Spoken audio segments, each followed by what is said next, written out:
மக்களுக்கு கூடுதலாக களப்பணி ஆற்ற வேண்டும் என்கின்ற ஒரு உணர்வு தான் இருக்கின்றது.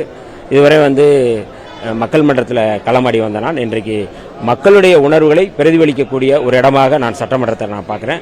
அந்த வகையில் என்னுடைய பணி கடந்த காலங்களில் எப்படி இருந்ததோ அதை விட நான் தீவிரமாக சிறப்பாக செய்வதற்கான ஒரு வாய்ப்பாக இருக்கும் என்று நான் நம்புகின்றேன். விஜய் நேற்று முதலமைச்சராக பதவியேற்றாங்க. ஆனால் அண்ணா தொல் திருமாவளவன் கலந்துக்கல. ஆனால் வெளியே என்ன சொல்றாங்கன்னா தொல் திருமாவளவனுக்கு மனக்கசப்பு இருக்கு, அதனால தான் இதில் கலந்துக்கலன்னு சொல்றாங்க. இது எப்படி பார்க்குறீங்க? மனக்கசப்பு இருக்கா இல்லை எதனா ஒர்க்குக்காக வெளியே போயிருந்தாங்க? இல்லை, கசப்பும் இல்லை இனிப்பும் இல்லை, நாங்கள் இணைப்பு தான் இதில். ஓகே, இப்போ தமிழக வெட்டுக்களுக்கு நீங்கள் ஆதரவு மட்டுமே தெரிவிச்சிருக்கீங்க. இந்த ஆதரவு 5 ஆண்டுகள் வரைக்கும் இருக்குமா, இல்லை இடையில இதற்கான இந்த ஆதரவு இல்லாமல் போவதற்கான வாய்ப்புகள் இருக்குமா?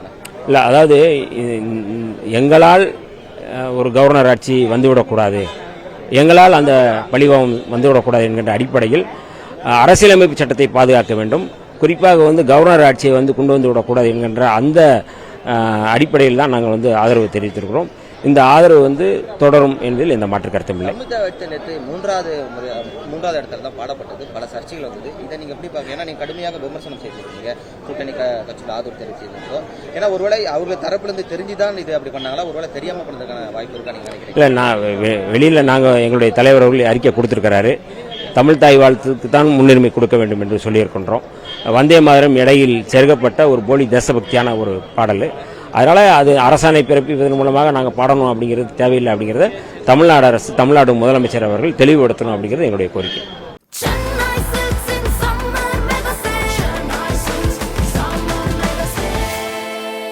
The Chennai Silks in Mega Summer Sale.